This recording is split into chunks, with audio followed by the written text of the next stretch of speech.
বানাইনি। ঠিক আছে, ওয়েলকাম টু 5 তারিখে মেইন ব্লগ। সরি, আজকে 5 তারিখে মেইন ব্লগ আমি পরে বানাবো, কারণ এখন আইপিএলের ম্যাচগুলো হয়নি।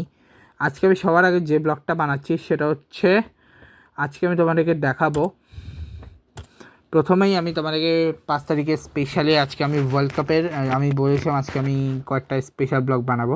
প্রথমে ওয়ার্ল্ড কাপ 2026-এর ইয়েটাতে আসি, যেখানে আমি যে টপ, আজকে আমি একটা প্রেডিকশন করব ওয়ার্ল্ড কাপ 2026-এর, যেটা হচ্ছে আমার কাছে, মানে আমি টপ 48 রাখবো না, আমি শুধু আমার কাছে, আমি র্যাঙ্কিং ওয়াইজ, মানে আমার কাছে কোন 10টা দলকে মনে হচ্ছে এবারে ফেভারেট, মানে চ্যাম্পিয়ন ফেভারেটে, সেই 4জনকে, সেই 10টা দলকে আমি অলরেডি সিলেক্ট করছি। আমি সেই 10টা দল নিয়ে কথাটা বলবো। তো চলো শুরু করি, কথা না বলে। 1 সেকেন্ড দাঁড়া, আমাকে একটু টাইম দাও। সো চ্যাম্পিয়ন দলের মধ্যে আমি নাম্বার 10 থেকে শুরু করব। আগে বলে দিই, আমি যে টপ 10কে দেখেছি, চেঞ্জ হলে হবে, অসুবিধা নেই, আমি আপাততের জন্য এই 10জনকে আমি রাখতেছি।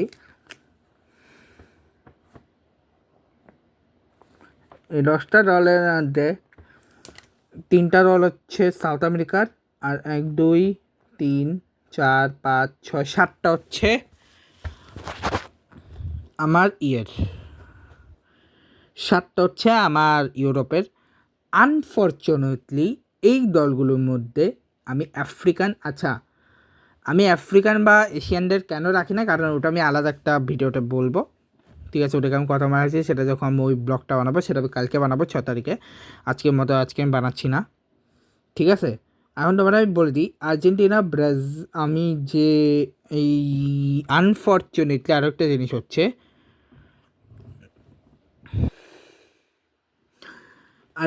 হচ্ছে, যে আমি এই র্যাঙ্কিংয়ের ভিতরে ইতালিকে রাখতে পারি নাই, বিকজ ইতালি ওয়ার্ল্ড কাপে কোয়ালিফাই করে নাই। তো তো ফার্স্ট যে জিনিসটা আমি করব সেটা হচ্ছে, র্যাঙ্কিং ওয়াইজ আমি যে দলটাকে আগে রাখতেছি সেটা হচ্ছে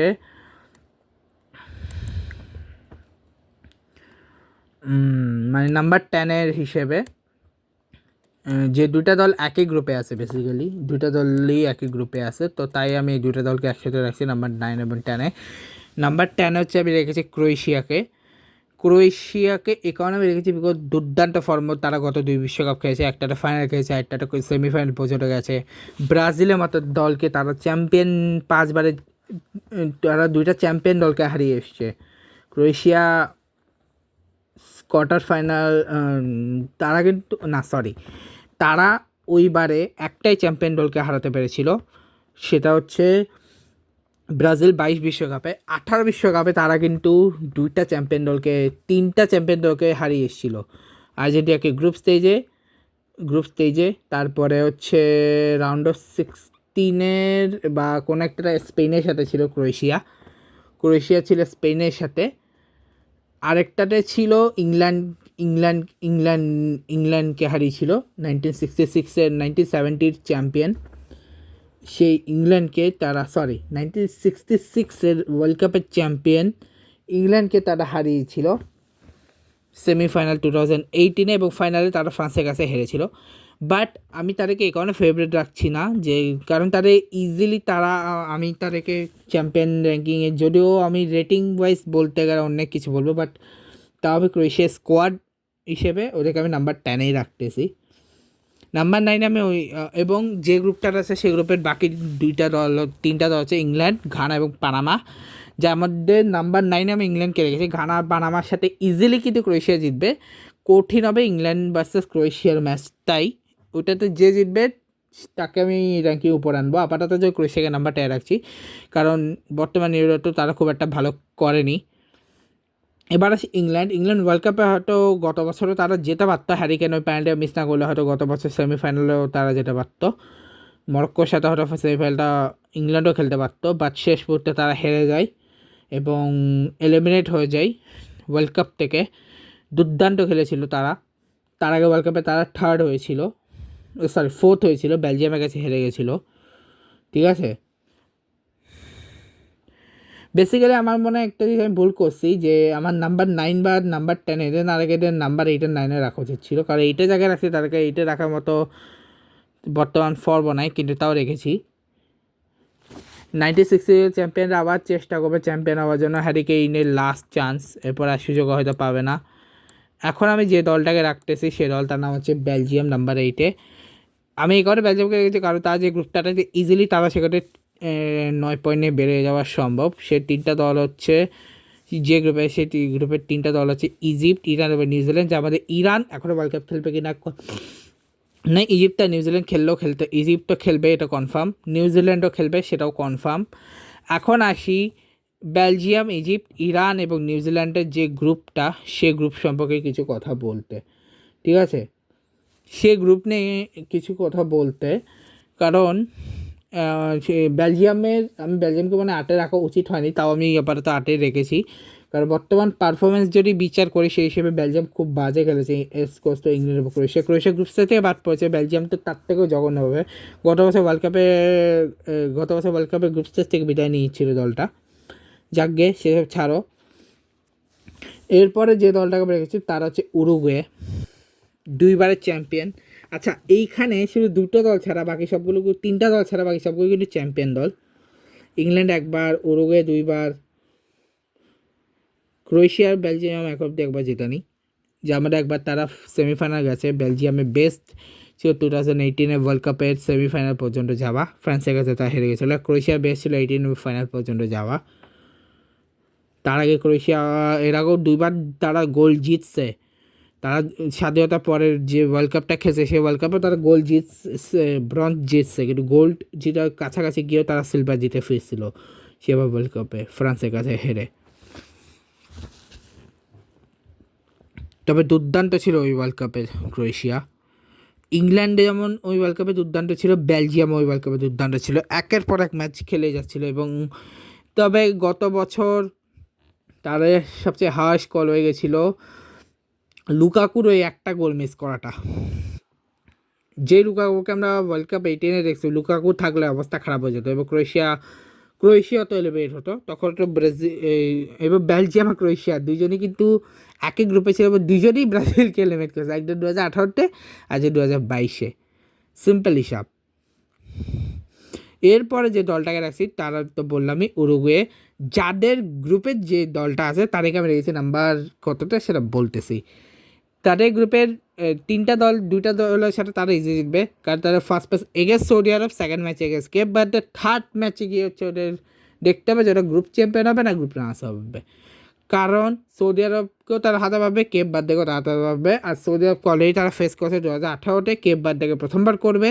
এবং সবথেকে কঠিন হবে স্পেনকে হারানো, কারণ স্পেনের দুর্দান্ত ফর্মের কারণে। উরুগুয়ের ফর্মও ভালো, বাট স্পেনের মতো না, কারণ স্পেন বর্তমান ইউরো চ্যাম্পিয়ন ভাই, স্পেন, ঠিক আছে? ওটাকে আমি নাম্বার 3-এ রেখেছি, কারণ নাম্বার 2 আর 1-এর জন্য কাকে রেখেছি সেটা বলবো। তো আপাততর জন্য আমি উরুগুয়েকে উরুগুয়ে আমার এই লিস্টে অবশ্যই থাকবে, কারণ উরুগুয়ে দুর্দান্ত একটা টিম। আর 2বারের চ্যাম্পিয়ন টিমকে যেটা আমি না রাখি সেটা অনেক বড় কথা হবে। এরপর আমি যে টিমটাকে রাখতেছি সেটা হচ্ছে পর্তুগালের গ্রুপে রয়েছে ডিআর কঙ্গো, যারা শেষ মুহূর্তে ইয়েকে হারিয়ে কোয়ালিফাই করছে। কাকে জানে হারালো, আমি ভুলে গেছি নামটা। সুরিনামকে হারিয়ে এসেছিল। এবং এই ডিআর কঙ্গোই কিন্তু নাইজেরিয়াকে এলিমিনেট করে এসেছিল। এবং উজবেকিস্তান, যারা প্রথমবার ওয়ার্ল্ড কাপ খেলবে, এক্সপেক্ট করার মতো অনেক কিছু নাই, বাট তাও কংগ্রেস তো তাদের। আর একটা হচ্ছে কলম্বিয়া, হেমেসর দিকে যে লাস্ট ওয়ার্ল্ড কাপ হতে পারে প্রবাবলি। তেমনই পর্তুগালের কিংবদন্তি CR7-এরও এটা লাস্ট ওয়ার্ল্ড কাপ হলেও হতে পারে, কারণ বলা যায় না উনি যেভাবে খেলতে চাই। ডিআর কঙ্গো সম্পর্কে আমার কোনো আইডিয়া নাই, উজবেকিস্তান সম্পর্কে আমার কোনো আইডিয়া নাই। এই কারণে আমি আজকে ব্লগ বানাচ্ছি না ওইটা নিয়ে, কারণ আমার কোনো আইডিয়া নেই দলগুলো সম্পর্কে। রিসার্চ করে তারপরে আমি ওগুলো সম্পর্কে বলবো। আপাততের জন্য আমি যেগুলো সম্পর্কে জানি সেগুলো নিয়ে আমি একটা টপ 10 বানিয়েছি। দেখো, বর্তমান যে অবস্থা, পর্তুগাল কিন্তু বর্তমানে দুর্দান্ত ফর্মে রয়েছে, কিন্তু তাও আমাদেরকে নাম্বার 6-এ রাখবো, কারণ এর উপরে যে টপ 5 আছে সেখানে একটা দল ছাড়া বাকি সবগুলো কিন্তু টপ 5-এর কান্ডারি, ঠিক আছে? কারণ পর্তুগাল কিন্তু হেরে গেছিলো ওয়ার্ল্ড কাপ, তারা কিন্তু জিততে পারে না 2024-এরটা, ঠিক আছে? এরপরে যে দলটাকে আমি রেখেছি নাম্বার 5-এ এটা হচ্ছে জার্মানি। কারণ জার্মানির উপরে যে 4টা লোক রেখেছি তারা রিসেন্টলি দুর্দান্ত ফর্মে আছে, তাই জার্মানিকে আমি ইয়ে জোরে নাম্বার 2-এ যাকে আমি রাখছি তার জায়গায় স্পেনকে রাখলে ভালো হইতো, বাট তাও ঠিক আছে, জার্মানিকে আমি নাম্বার 5-এ রেখেছি। বিকজ জার্মানির বর্তমান ফর্ম পর্তুগাল থেকে অত ভালো, পর্তুগাল থেকে খারাপ, আমার উচিত ছিল ওকে নাম্বার 5-6-এ রাখা। কারণ বাকি দলগুলো থেকে Belgium, Uruguay, England, Croatia, Uruguay থেকে জার্মানি কিছুটা বেটার। আর সবথেকে বড় কথা, বর্তমান জার্মানির ফর্মের অবস্থা খুবই খারাপ। প্রস্তুতি ম্যাচে বোঝা গেছে খুব বাজে খেলছে প্রস্তুতি ম্যাচে, ঠিক আছে। যাক গিয়ে জার্মানিকে তাও আমি দেখতেছি তারা জিততেও পারে, 4বারের চ্যাম্পিয়ন, 4বার বিশ্বকাপ চ্যাম্পিয়ন, ডেফিনেটলি তারা থাকতে পারে। এরপরে যে দলটাকে আমি দেখছি চান্স রয়েছে ওয়ার্ল্ড কাপ জেতার, সেটা হচ্ছে ফ্রান্স। তার কারণ হচ্ছে ফ্রান্সও 2বারের চ্যাম্পিয়ন, যার মধ্যে একবার তারা ব্রাজিলকে হারিয়ে চ্যাম্পিয়ন হয়েছিল 1998-এর ওয়ার্ল্ড কাপে, আর 2018 ওয়ার্ল্ড কাপে তো তারা ক্রোয়েশিয়াকে হারিয়েছিল। তবে ফ্রান্সের বর্তমান ফর্ম নাম্বার 3-এর থেকে খারাপ, কিন্তু নাম্বার 2-এর থেকে ভালো, কারণ রিসেন্টলি তারা নাম্বার 2 দলটাকে হারিয়ে এসছে। তাও আমি ওদেরকে নাম্বার 4-এ রাখছি, বিকজ টপ 3-এর 3টা টিমই ওয়ার্ল্ড কাপের এক দুর্ভেদ্য দেওয়াল রয়েছে। আর জার্মানি আর ফ্রান্সের গ্রুপ সম্পর্কে তো আমি আইডিয়া দিইনি। জার্মানির গ্রুপে যে দলগুলো রয়েছে তারা হচ্ছে জার্মানি যে গ্রুপটায় রয়েছে সেই গ্রুপটাতে বাকি যে 3টা দল তারা হচ্ছে কুরাসাও, আইভরি কোস্ট, ইকুয়েডর। এবার ইজি একটা জার্মানি বের হয়ে যাবে, কারণ জার্মানিকে বড় প্রতিপক্ষ বলতে একমাত্র ইকুয়েডর। আইভরি কোস্ট এবং কুরাসাও, যতই কুরাসাও তো নামে ছিল প্রতিপক্ষ, আর আইভরি কোস্ট এতটা স্ট্রং না জার্মানিকে হারানোর মতো। ইকুয়েডরই একমাত্র, কারণ ইকুয়েডর সাউথ আমেরিকান টিম, আর সাউথ আমেরিকান টিম ইউরোপিয়ানদের থেকে একটু স্ট্রং হয় সব কিছুর দিক থেকে। এরপরে যে দলগুলোকে আমি দেখতেছি, এরপরে রইল কি ফ্রান্সের গ্রুপটা। এই গ্রুপটা একটু আমার জন্য ইন্টারেস্টিং, তার কারণ হচ্ছে এই গ্রুপে রয়েছে সেনেগাল, সাদিও মানের টিম, ইরাক যারা লাস্ট বলিভিয়াকে হারিয়ে এসছে, আরেকটা হচ্ছে আর্লিং হ্যালান্ডের নরওয়ে, ফ্রান্স বর্তমানে দুর্দান্ত ফর্মে রয়েছে, স্পেশালি এমবাপ্পে তো ছড়ি ঘোরাচ্ছে, আর নরওয়ে আমি নরওয়েকে রাখি না, কারণ নরওয়ে যতই আসুক চ্যাম্পিয়ন হওয়ার মতো টিম কখনো হতে পারবে না, কারণ হালান্ডকে আটকে দিলে গোলই করতে পারে না নরওয়ে। সেম হচ্ছে সেনেগালের জন্য ইজিও হতে পারে, বাট আমি আজকে আফ্রিকান বা বানাচ্ছি না, আমি সেটা আজকে ইউরোপ এবং আমেরিকাদের মানে যারা বেসিক্যালি ওয়ার্ল্ড কাপ জিতছে সেখান থেকে।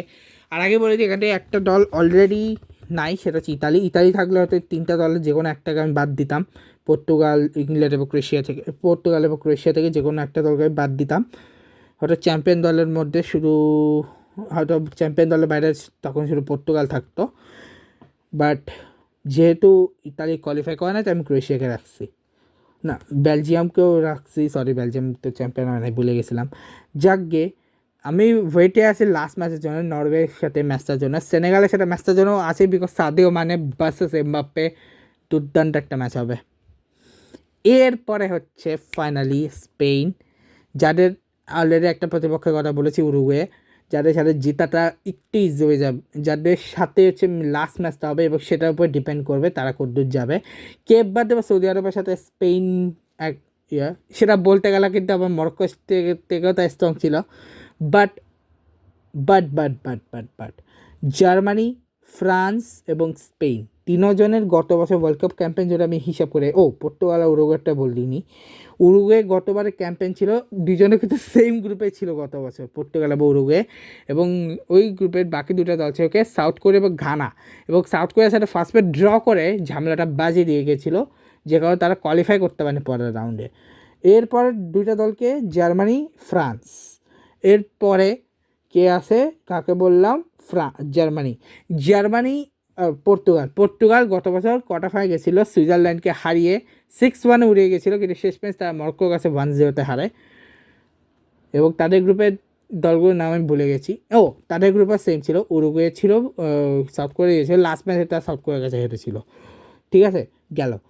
এরপরে আসছে ফ্রান্স, গত বছর ফ্রান্স আনবিটেন টিম ছিল, কারণ না আনবিটেন না, বিটেন ছিল, লাস্ট ম্যাচে তার হারছিল টিউনিশিয়ার কাছে। বাকি দুইটা ম্যাচে অস্ট্রেলিয়াকে 4-1 এবং ইয়েকে 2-0 হারিয়েছে। আরেকটা কে জানি ছিল ওদের টিমে, আমি ভুলে গেছি নামটা, প্রবাবলি ডেনমার্ক 2-1 হেরেছিল, 2-1 ডেনমার্কের সাথে দারুণ একটা দল ছিল। এই ওয়ার্ল্ড কাপে আরেকটা দলকে আমরা মিস করবো, ডেনমার্ক এত বড় একটা দল বাদ গেল। পোল্যান্ডকে মিস করবো, লেভানডস্কিকে মিস করবো বেসিক্যালি। তারপর সার্বিয়া, যারা গত বছর ওয়ার্ল্ড কাপের টিম, ক্যামেরুন যারা ব্রাজিলকে হারিয়েছিল সে টিম, এটাকে মিস করবো, নাইজেরিয়াকে মিস করবো, অনেক টিমকে মিস করবো। 64 হলে তখন দেখা যাবে, আপাতত 48 আছে, ঠিক আছে। এবার আসি গত বছর স্পেনের পারফরমেন্স নিয়ে। গত বছর স্পেন কিন্তু গ্রুপ পর্বে প্রথম ম্যাচে 7-up খাইয়ে দিয়েছিল কোস্টারিকাকে, জার্মানির সাথে ড্র করেছিল, বাট লাস্ট ম্যাচে জাপানের কাছে হারে। এবার রাউন্ড অফ 16 তারা এলিমিনেট হয়েছে পেনাল্টি থেকে মরক্কোর কাছে, কিন্তু তাও তারা ইউরোতে আনবিটেন চ্যাম্পিয়ন হয় এবং ইউরোতে দুর্দান্ত ছিল। আর জার্মানিকে আমি কেন 5-এ রেখেছি তার মূল কারণ ছিল ওরা সেমিফাইনাল পর্যন্ত গেছিলো এবং সেমিফাইনাল কারে গেছে এগেনস্ট স্পেন। আর ফ্রান্সকে আমি রাখতাম না, বাট তাও আমি ফ্রান্সকে জার্মানির উপরে রেখেছি বিকজ রিসেন্ট ফর্মের জন্য, না তো আমি ফ্রান্সকে নিচে রাখতাম জার্মানির। নাম্বার 2-তে সরি টু, যদিও ফর্ম নাই, কিন্তু নাম্বার 2-তে ব্রাজিলকে রাখবই আমি। তার কারণ হচ্ছে ব্রাজিল হচ্ছে 5বারের champion first of all. Second হচ্ছে ব্রাজিল এমন একটা টিম যারা ওয়ার্ল্ড কাপে আন্ডারডগের থেকেও ভয়ঙ্কর হয়, ঠিক আছে। আর ব্রাজিল খুবই ভালো একটা টিম, স্ট্রং একটা টিম, তো ম্যাচটা জিতা উচিত। ব্রাজিলের গ্রুপে কে রয়েছে? মরক্কো, যেটাই সব থেকে হার্ড ম্যাচ হবে। বাকি দুটা কোনো ম্যাচই না, হাইতির সাথে তেমন করে ম্যাচ হবে না, স্কটল্যান্ডের সাথেও তেমন করে ম্যাচ হবে না। হ্যাঁ হ্যাঁ, বাই নেচার যদি এখানে ইতালি আসতো তাহলে হচ্ছে তখন এক ঝামেলা হয়ে যেত, ঠিক আছে। মানে ধরো ইতালি গ্রুপটা যেটা নাম্বার 1-এ, যেখানে বসনিয়া বা হার্জেগোভিনা এসছে, যেটাতে ইতালি হয়ে গেলে ওই গ্রুপটা কিন্তু আরও কঠিন হয়ে যেত, কারণ ওই গ্রুপটা কানাডা, ওই গ্রুপ থেকে তখন ইতালি ইজিলি বেরোয় যেত, সুইজারল্যান্ডও বেরোতোই। এখন যে কেউ বেরোতে পারে ওই গ্রুপ থেকে, একই টিজি হয়েছে ওই গ্রুপটা। যদি এমনটা হতো যে ইতালি গ্রুপ সিতে ঢুকতো, খবর ছিল, সিরিয়াস বলছি, খবর ছিল, যেটা স্কটল্যান্ডের জায়গায় ওইটি ইতালি, স্কটল্যান্ড নিয়ে কিন্তু ইতালিকে, স্কটল্যান্ড যে গ্রুপটা ছিল ওই গ্রুপে যদি ইতালি থাকতো, ইতালি যদি চ্যাম্পিয়ন হতো না, তাহলে কিন্তু আজকে ব্রাজিলের খবর ছিল। বাট যেহেতু আসেনি, তার জন্য আমি আবার তো ব্রাজিলকে রাখতেছি। আর ব্রাজিলকে 2 নম্বর রাখার সেকেন্ড রিজন হচ্ছে, তোর 5টা রিজনের মধ্যে 4টা রিজনে রেখেছিলাম, যে আমাদের ফার্স্ট সেকেন্ড সেকেন্ডে বলার। থার্ড রিজন হচ্ছে ওদের স্কোয়াড ডেপথ এবং বর্তমান টিম। ফোর্থ হচ্ছে ব্রাজিল হচ্ছে ওয়ার্ল্ড কাপের টাইগার বলতে গেলে, লায়ন এবং ওয়ার্ল্ড কাপ কিং বলতে গেলে, ওয়ার্ল্ড কাপের প্রেডিসেপ্টার বা ওয়ার্ল্ড কাপের হেড, ওটা না থাকলে হয় না ওয়ার্ল্ড কাপ। আর তবে হ্যাঁ, একটু স্যাড লাগছে যে নেইমার ওয়ার্ল্ড কাপটা খেলতে পারবে কি না। এবার আসি নাম্বার 1 অবভিয়াসলি আর্জেন্টিনা। যতই 5বার বিশ্বকাপ জিতুক না কেন, আমি আর্জেন্টিনাকে নাম্বার 1-এর নিচে রাখবো না, যতই টিম থাকুক না কেন, ঠিক আছে। আলজেরিয়া, অস্ট্রিয়া, জর্ডানের মতো টিম, যে হ্যাঁ আর্জেন্টিনা বর্তমানে একটু ব্রাজিলের থেকে একটু বাজে অবস্থানে আছে, বাট ওয়ার্ল্ড কাপে তারা কিন্তু বাজে খেললো, তারা যখন যেটা খেলে সেটা দুর্দান্ত খেলে। হ্যাঁ, কারণ ব্রাজিল যতই ভালো খেলুক, ব্রাজিল কিন্তু শেষ পেশ হারে। আর্জেন্টিনা খারাপ খেলে ভালো খেলে, এটা হচ্ছে উল্টো হয়ে গেছে, ঠিক আছে। যেটা আগে ব্রাজিল করতো সেটা এখন আর্জেন্টিনা করে আর কি। যাকগে, এই ছিল আমার টপ 10 টিম। দেখাবো তোমার সাথে নেক্সট ব্লগে, যেখানে আমি তোমাদেরকে আইপিএলের যতগুলো ম্যাচ হয়েছে সেগুলো নিয়ে কথা বলবো। তো আজকে আমরা চলে guys, good bye guys, good bye.